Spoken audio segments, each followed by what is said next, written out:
Hi everyone, this is Dr. Chhoda with Ignition Time and welcome to my channel. So, could a divided government actually lead to stimulus during the lame duck session? So first of all, let me define what a divided government means. A divided government is essentially where within Congress, you have the House controlled by one side and the Senate controlled by another side.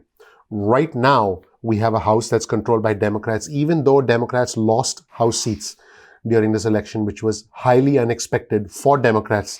It was a big shock to them. And Republicans still hold the majority at this point in time, and we still have Senate Majority Leader Mitch McConnell at this point in time.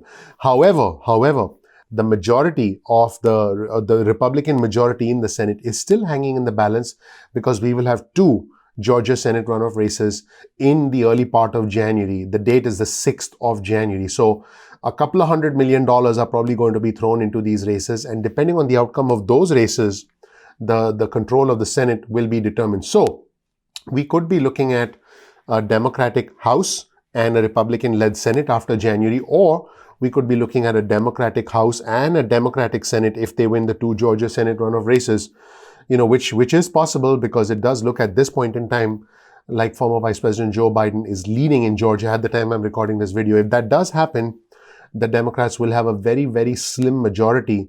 But right now, the government is indeed divided. Another way to say divided government is a split Congress. Because if we have a Democratic-controlled House and a Republican-controlled Senate as of right now, and then we have former Vice President Joe Biden, who becomes President-elect Joe Biden, and he comes into, he's inaugurated in January. We have a lame duck session between now and the January inauguration, during which hopefully the two sides can come to a deal, because now the two sides have to compromise. Because if the two sides, here's why a stimulus bill is likely now, even though we have divided government, the two sides have to come together. They have to compromise somewhere. In fact, the Senate Majority Leader Mitch McConnell said he is open to having some aid for state and local government. So he did say, there needs to be some aid for state and local governments, and he said he would support some of that. And House Speaker Pelosi has said, I quote, "We want the Republicans to come back to the table. The imperative to act could not be greater." We want the Republicans to come back to the table. The imperative to act could not be greater. So on your screen, you'll see an article, and the headline of the article reads, "Chances of divided government boosts hopes for a quick stimulus." Now, keep in mind, there's a difference between a quick stimulus and a large stimulus. These two don't mean the same thing. There was a lot of consensus that if there was a blue wave, in other words, if the Democrats controlled the House and the Senate and a Democratic president, if that indeed happened, we would see a big stimulus post-inauguration. But guess what? That ain't going to happen because there was no blue wave. Okay. So what is likely to happen now is, because there is a need for a stimulus and because the two have to compromise, they don't have a choice. We are likely to see a quick and a smaller stimulus package. But one thing's clear, the $1.9 trillion stimulus package that House Speaker Pelosi said no to, that the administration offered, I would be shocked if that happens. In fact, I would say the probability of that happening is, I would say, less than 1% at this moment in time. In fact, the Senate Majority has said that it would be job one to have another stimulus package as soon as Congress reconvenes, as soon as the House and the Senate are back in session post-election. So it does look like there indeed will be stimulus, because again, there is a need for stimulus. There's an overwhelming consensus. And because December 11th is the deadline for government funding, and the government needs to continue to get funded so the government can function, so that our senators and our congressmen can get paid, right? That was a bit of sarcasm, but because there's going to be a need to continue to fund the government, I would not be surprised if we have a smaller stimulus package that happens along with the government funding, and then after that it's over. That's it. No more stimulus. That's the end of stimulus. This is what I think is indeed likely to happen. A lot of business leaders have been pushing for more stimulus. According to Neil Bradley, who's the Executive Vice President and Chief Policy Officer at the US Chamber of Commerce, he said there's no reason to wait. And he said that chamber members hope to see legislation resembling a bipartisan proposal in the House that would include aid for people and businesses, as well as triggers to continue aid or to cut it off depending on how the economy fares. I've talked about the automatic stabilizer. There was a proposal from there have been proposals floated around that seem to have consensus from both sides, where depending on the state of the economy, depending on whether the economy was doing well, we're talking about unemployment rate and GDP and other objective numbers that you really can't argue with. Depending on the state of the economy, the benefits like the unemployment benefits and aid to state and local governments would automatically be triggered instead of having, President Trump and the White House involved and House Speaker Pelosi involved and Senate Majority Leader involved. And instead of them going in circles, they go in 5 circles clockwise, 1, 2, 3, 4, and 5. And then they'll go in 5 circles anti-clockwise, 1, 2, and 3, and 4, and 5. If we can avoid this kind of a situation and we can have an automatic stabilizer, an automatic trigger to stimulus, I think we can avoid these kinds of things in the future. And a lot of the negotiations still depend on state and local aid. But I would not be surprised, my viewers and subscribers at Ignition Time, I would not be surprised if House Speaker Pelosi starts to budge right now, because she has less leverage now than she had prior to the election.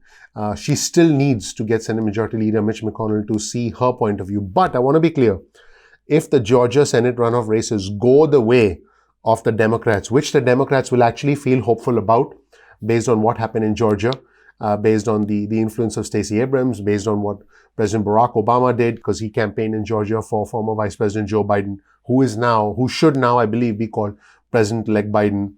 I think the Democrats are sniffing a chance to retake the majority in the Senate. And if that does indeed happen, we could see some super interesting things happen next year. But it's not often that a president becomes president in a contentious election during a pandemic with a split government, which is essentially what we have right now.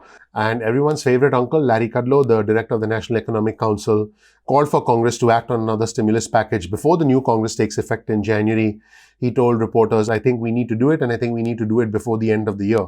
And he signaled that, the administration was open to the Democrats' needs, but he provided a caveat saying that he would like to see it, I quote, done a little more skillfully than simply providing borrowed money for everyone regardless of their need. That's what he said. And after the election, at least one moderate Democrat, Representative Cindy Axon of Iowa, she said that, we need to have a bill. She said there is no campaigning left to distract and detract from negotiations.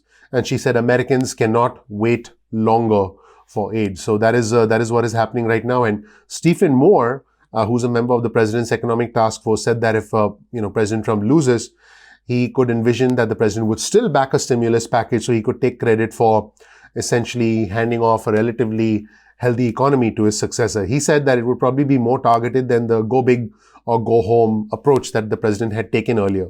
He said if he loses, this is the quote from Stephen Moore, he said if he loses, it's inadvisable for Trump's last act as president to pass a $2 trillion stimulus. That's not what Republicans do. Let Biden own it. Now, keep in mind that Stephen Moore is a member of the President's Economic Task Force. So the president does listen indeed to what Stephen Moore said. And I think it's fair to say that the slate has been wiped clean.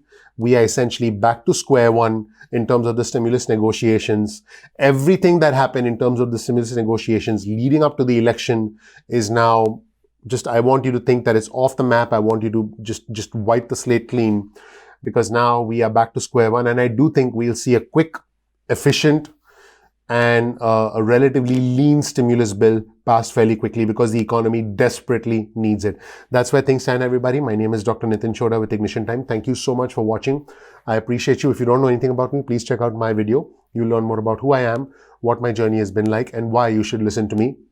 If you learned something new from this video, please click like, please subscribe, please enable notifications. That would be your vote of support for us. That really helps out the YouTube algorithm as well. I would really, really, really appreciate that if you consider doing that. In fact, I also want to say one final thing. I know that Sean Connery passed away. And this actually happened last weekend, one of my favorite actors of all time. So what I'm going to do, and this is my tribute to Sean Connery, the actor who introduced the whole world to James Bond, I'm going to do a Sean Connery impression. And, I'm just going to give it a shot. I actually have not practiced this. I love doing impressions of people because, and I do realize how ridiculous and how lousy it is. So here we go. Well, if it isn't Miss Moneypenny. And then she brings him a martini. What are you talking about? This is not a martini. It's too salty. Well, I tried Thank you so much for watching, everybody. My name is Dr. Nitin Chhoda with Ignition Time. If you learned something new, please consider clicking the like button. Please subscribe. Please enable notifications. Here's some information about me. Thank you so much. I'm looking forward to seeing you in the next video of Ignition Time. I'm going to give it another go, even if I make a fool of myself. In one take, okay? Well, if it isn't Miss Moneypenny. Martini. What are you talking about? This is not a martini. It's too shorty.